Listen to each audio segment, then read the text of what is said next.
Welcome to The Deep Dive. We're the podcast that plunges into complex topics, pulling out the key insights so you get a shortcut to being genuinely well-informed. And today we're looking at a really unusual, quite compelling set of sources discussing a recent ceasefire in the Middle East. Exactly. And it's really important we stress up front, we're diving into this specific material's viewpoint.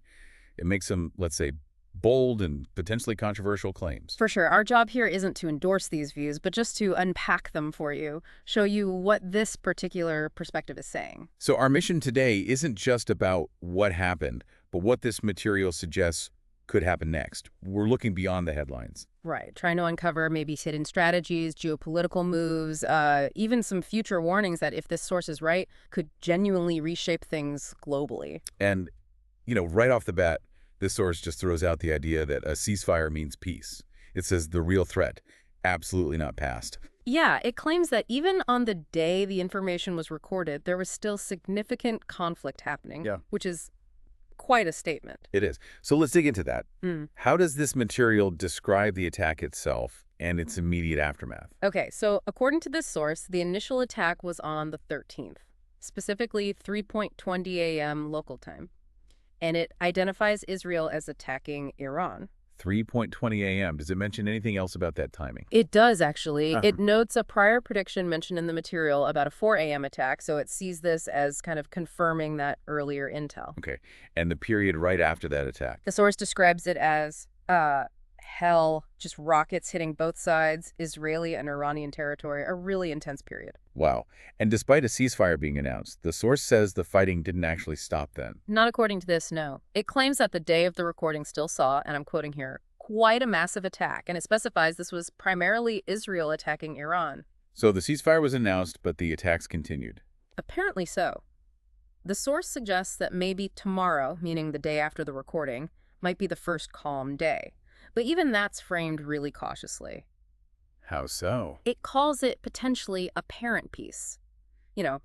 Suggesting it's fragile, maybe not even real peace, just a surface calm. Apparent peace. That really sets a different tone. Now, this is where it gets, I think, particularly interesting regarding the U.S. role. Yes, the source brings up Donald Trump. Right. It mentions him expressing surprise, kind of asking, what do they want? Like he was caught off guard by the whole thing. But then the source makes a pretty strong counterclaim, doesn't it? It really does. It flatly asserts the U.S. was an active participant. It says America preemptively destroyed what Israel needed. Which implies direct U.S. involvement in that initial assault on Iran. That's a huge departure from Trump's public reaction, as described by the source. Oh, completely. So the picture this material paints is Israel as the aggressor, attacking Iran without declaring war, but, and this is the key part, with military support from the United States, explicitly. That's a really significant claim from the source. Does it give any more detail on how the U.S. supposedly helped what they destroyed? It doesn't really specify the how, no. Just that phrase, preemptively destroyed what Israel needed. But it's very clear in stating Israel was the aggressor and America provided military backing. Okay, and then the source pivots, right? It starts talking about why Iran is so important in all this. It's leverage. Exactly. It breaks it down into 4 key points to explain Iran's geopolitical weight. First off, oil. It says Iran has the largest reserves in the Middle East, calls it an oil potentate. Potentate. That's a strong word. It implies more than just having resources, like real power projection. I think that's the implication, yeah. And that leads to the second point, which connects directly to global power dynamics. Which is? China. The source claims Iran supplies a staggering 87% of China's oil exports. 87%. Wow. Wow. It's an incredible dependency. It really is. It ties Iran's fate very closely to China's energy security and therefore its economy. Third point, geography. Strait of Hormuz. Precisely. Iran controls it, and the source identifies it as one of the world's absolute key trade routes. Choke point. Okay, so oil reserves, supplying China, controlling Hormuz. What's the fourth point? You said it was crucial for the U.S. Right. It's about the money. The source claims Iran trades its oil wealth outside the U.S. dollar system. The petrodollar challenge. Exactly. It says these large sums of money for oil are not traded in dollars, and that hits the U.S. system directly. So putting it all together, this source is arguing the conflict isn't just regional. It's deeply tied to global energy, trade, and finance. Yes. And it explicitly states these factors are strategically very important for the United States, maybe even more so than for Israel itself. Iran's position makes it a much bigger piece on the U.S. chessboard, according to this analysis. Okay, that makes sense within the framework this source provides. Now, it also talks about the strategy behind the ceasefire, or the pause in fighting, calls it cunning. It does. It suggests this whole 12-day conflict was, in a way, a test. A test of what? A test of the global reaction. Specifically, how would the BRICS nations, Brazil, Russia, India, China, South Africa, react towards Iran? Would they jump in to support Tehran? And what was the finding, according to this source? The observation was much ambivalence from the BRICS countries. They didn't strongly back Iran. And the source sees that ambivalence as good for the U.S. and Israel. It frames it as potentially optimistic for them, yes. Like maybe the BRICS bloc wasn't as ready or willing to counter them as perhaps expected. It raises questions about BRICS' influence in a crisis like this. And there's also an image management angle to this pause, right? Yeah. Particularly for Trump. Definitely. The material suggests Trump needed a quick stop to avoid being seen as an aggressor or co-aggressor. Because if the source is right, that Israel started it and the U.S. joined in, Then continuing the fight indefinitely, maybe trying to, quote, finish off Iran, could have really backfired. It argues world opinion would have turned against America and Israel. especially given, as the source notes, Netanyahu's already negative reputation internationally. Right. So this pause, this ceasefire, allowed Trump, according to the source, to very quickly shake off his co-guilt. A tactical retreat for PR reasons almost.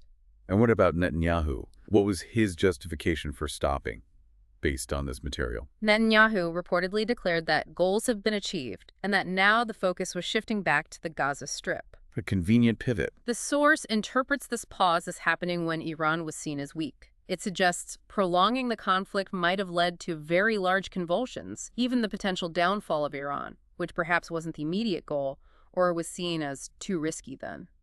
So regardless of the ethics, the source sees this whole sequence, the attack, the pause, the narrative shift, as strategically cunning and ingenious. Yes, and it concludes this first phase was ultimately a tactical loss for Iran. The ceasefire wasn't an end, just a strategic move in a longer game. Which brings us to the future predictions. Yeah. This is where the source gets quite specific and, frankly, quite alarming. It really does. It starts by warning that a provocation is very likely, almost expected. How so? Does he give an example? It cites an alleged incident, Israel claiming 2 rockets were fired from Iran right after the ceasefire was agreed. And Israel apparently responded to that. So the implication is that incidents like this could be manufactured or exaggerated? The source suggests the goal is to completely flip the narrative, turn it exactly 180 degrees.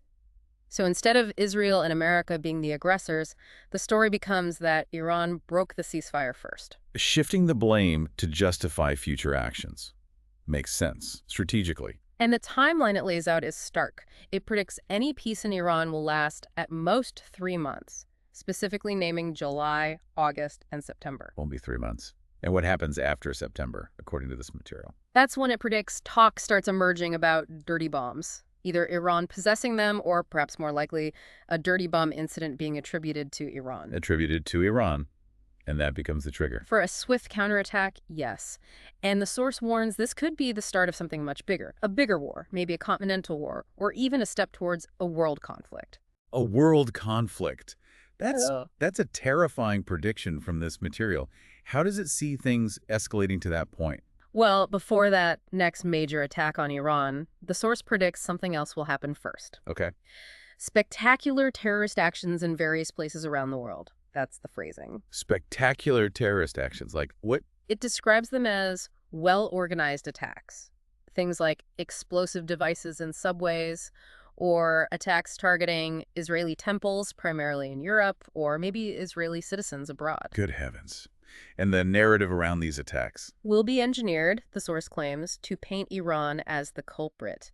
The idea pushed will be that Iran, unable to win conventionally, resorted to global terrorism. So create a pretext through horrific, staged, or falsely attributed terror attacks. That's a deeply unsettling scenario presented here. Absolutely. And then there's China's role in all this, according to the source. It's not straightforward.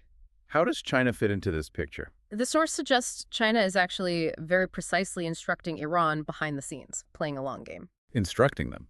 So China's apparent lack of open support for Iran right now, Hmm.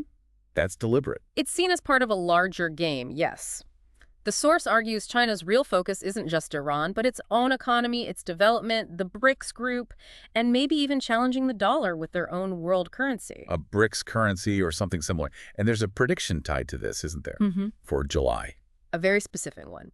In July, China is expected to suddenly come out with something. Could be announcing or actually implementing a new international financial project. Okay. And the impact of this project. The prediction is it will enrage Trump, infuriate America, and put Europe in great embarrassment. It's expected to cause significant financial, stock market, capital turmoil. Wow. So China makes a big financial move disrupting the current system. Exactly. Even if it takes time, maybe 3 years to fully develop, this new system is predicted to do great damage to the dollar, but also the euro. While benefiting the countries that join it.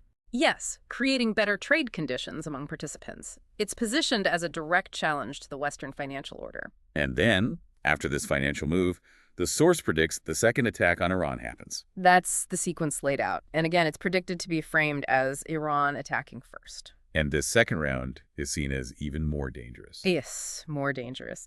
It's predicted to cause a real crack or fissure globally.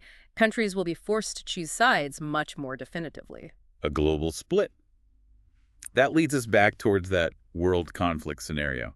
Are there any other sort of miscellaneous predictions in this material? A few, yeah. Some seem less connected to the main geopolitical narrative, but they're in there. For instance, it predicts a great tragedy of a large ship somewhere in the ocean. A maritime disaster. Okay. Yeah. Anything else? It mentions that shocking information about Trump will emerge, an attempt to expose him somehow, which the source predicts he'll just try to ignore or brush off. Interesting. And it mentions something about Israel's military readiness. Yes, just to know that Israel needs to rearm, claiming its military stores are currently empty. That suggests a period of rebuilding before any larger conflict. And there was that odd little definition included, wasn't there? Yeah. About the term fatwa. Right, yeah. It seems like a direct quote read from another text within the source material. It explained a fatwa as a ruling by a high-ranking Muslim scholar on a theological or legal issue. And it distinguished between Sunni and Shia interpretations. It did, saying in Sunni Islam it's usually advisory, but for Shia followers, it's binding from that scholar until their death. Just an interesting bit of context provided in the source itself, perhaps showing the breadth of the original intelligence document. It does suggest a wide scope. Hmm. And finally, it even dipped into Polish domestic politics. Bizarrely, yes. It predicts a figure named Nawrocki becoming president in Poland, which it implies is likely. And this event is seen as significant. It's framed as a guarantee of something to happen in Poland. Specifically, it predicts it could lead to the collapse of the current Tusk government by the autumn. So predictions ranging from global war and financial shifts right down to specific national political outcomes.